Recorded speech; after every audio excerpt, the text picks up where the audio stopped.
Hey, what's up, internet? Um, it's me here, James. Just come with a shower thought that I couldn't let go. Sorry, it's all dark in my room, but this is just like a quick, dirty thing I'm putting up here. So, Facebook has become like a cesspool filled with experts on all things medical. Like everyone's a doctor now. So, uh, if you know me, you know that I'm a seeker of the truth, and I'm always willing to change my opinion when new facts arise. Some people may say that's wishy washy or whatever, but I think it's important to be flexible in all times, not just now. But you need to be welcome and open to new thoughts and ideas. If someone disproves something I said, I'll be willing to be like, "Hey, I was wrong." And I think that's a constant in my life. You just say you're wrong. I mean, I was wrong, and I need to shift my thinking, to the new paradigm or whatever. That's a good thing, not a bad thing. Being open to new ideas is always paramount to me. So, lately on Facebook, we got the COVID-19 thing going on here. Lately on Facebook, you have this situation where everybody is a doctor, everybody is posting reposts from websites, from other people's Facebook pages, Instagram pages, just random pictures of documents, And I think most people aren't like Photoshop adept. They don't know, like they know that things can be falsified, but they're in when people are vulnerable, when people are like looking for hope, they're really hoping that someone will give them a morsel of truth and they can just share that with their friends because they're trying to be helpful. And I respect that. But, just like in 2016 with the election stuff, um, and just like right now, the thing is, you never know in the internet age, you can never tell the provenance of some piece of information. So if you see something from someone and the document says, oh, this is from the CDC or this is from some random hospital, everyone who uses ibuprofen is going to die if they have the coronavirus. Well, that might be true. I'm not saying it's not true. It might be true. But we don't know. And this random piece of information that somebody found on someone else's Facebook page or on some random website that we don't know where, we can't track it back, uh, it's you can't be trusted. Okay, and look, I don't work for big ibuprofen.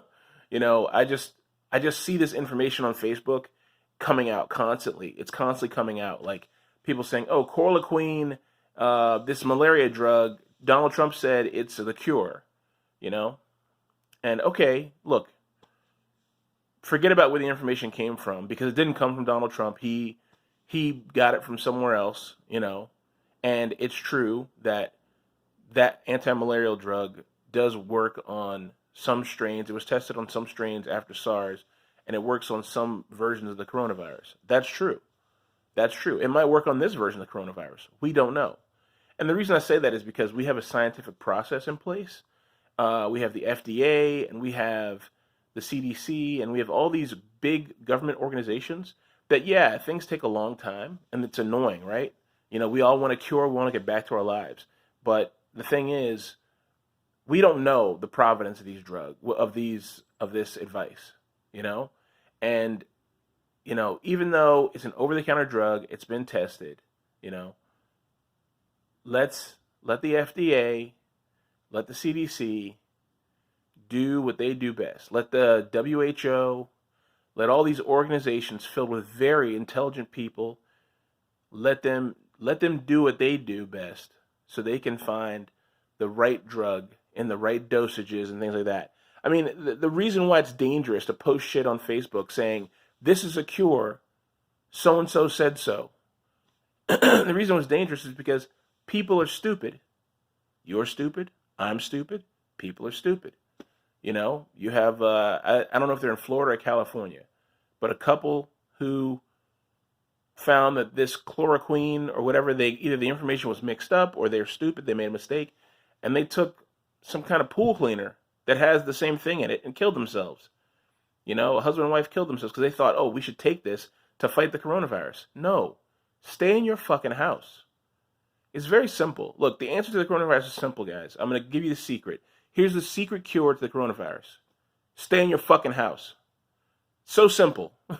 If you're between the ages of 0 and 40, you guys don't have to stay in your fucking house. You guys can, no, stay in your fucking house. Just stay in your house. That's the answer. Your kid, stay in your house. Your teenager, stay in your fucking house. You're 20, stay in your fucking house. You're 30, stay in your fucking house. You know, if you're 40, 50, 60, you're in that, trouble zone. You have a compromised immune system. You got high blood pressure. You got a heart problem. You're whatever the case may be. Maybe you're more vulnerable to the coronavirus. You know what you can do? Stay in your fucking house. Okay? I know we're all bored. I know we all want to get out. We want to get back to work. We're all afraid of what this is going to do to the economy. Guess what? It's going to destroy the economy.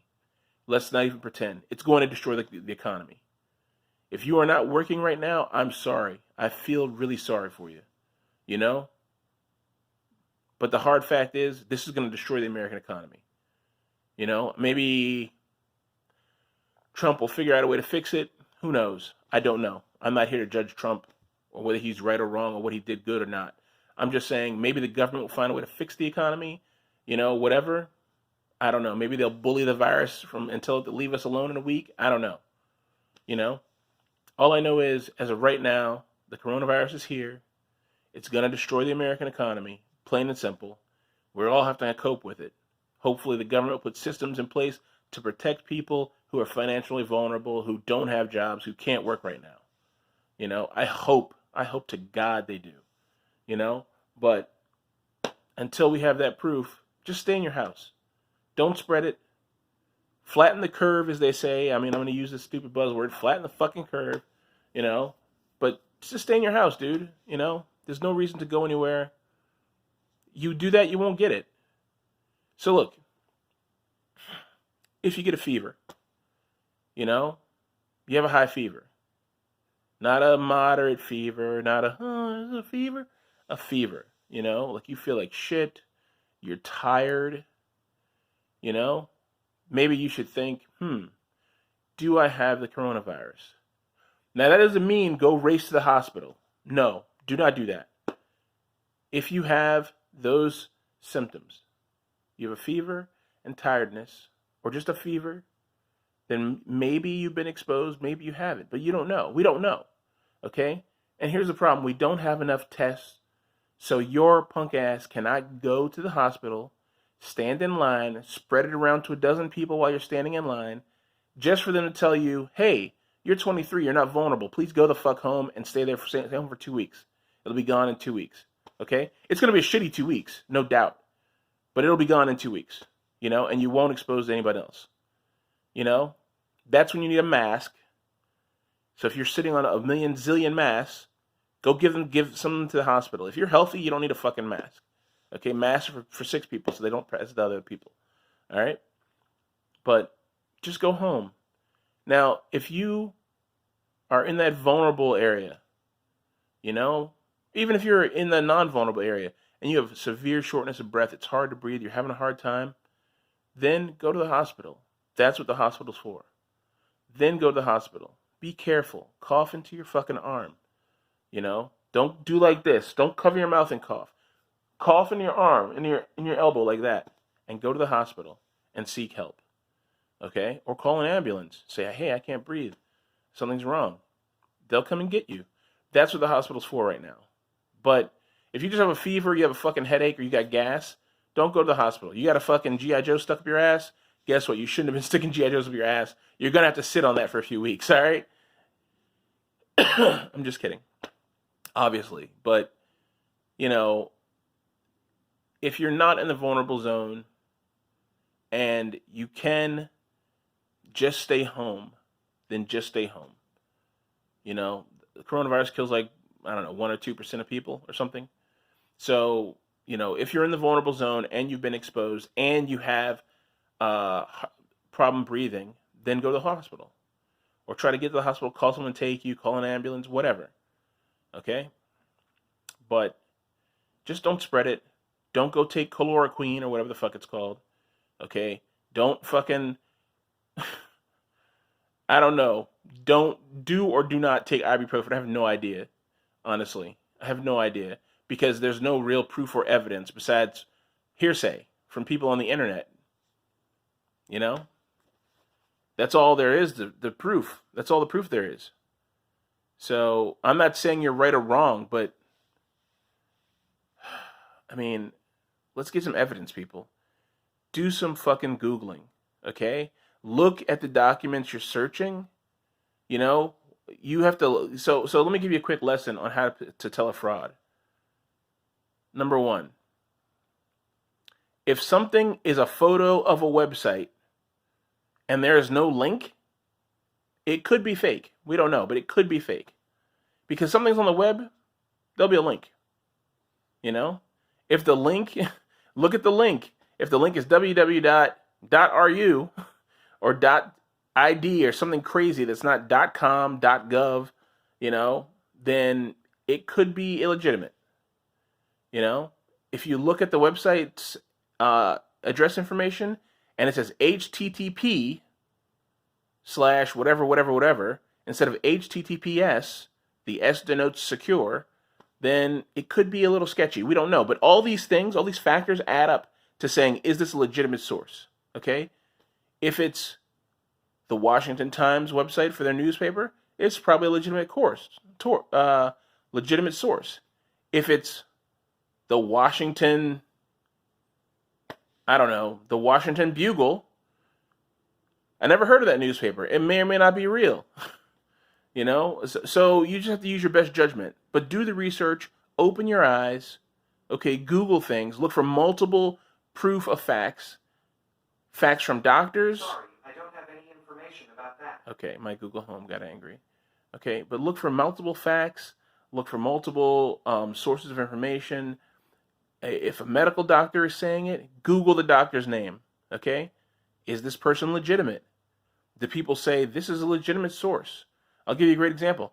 The guy who is pushing the chloroquine thing right now, he says he's a Stanford advisor. He doesn't work for Stanford. And Stanford's been asking him for years to stop saying he works for Stanford. Okay? But he doesn't. And he goes around talking about how he works for Stanford and this, that, and other thing, and telling people, hey, take this drug. And like I said, it might be the cure. We don't know. But none of us are doctors or medical professionals. Let the medical professionals make those decisions. Okay, so do your Googling, do your research. Allow medical professionals who have umpteen years of professional training, let them do the work, and then they'll tell you what's good. But stop taking medicine into your own hands. Stop taking advice from Facebook. Okay, that even means me. If you listen to this rant, that's 13 minutes long, is way too long so far. If you listen to this rant, then go Google the things I've said. Maybe I'm full of shit. You don't know. You have no idea. I'm not an expert. Okay? I'm just asking you guys to open your eyes. Okay? Be more circumspect about the facts you're taking in. Okay? Because they can hurt vulnerable people. All right? That's all.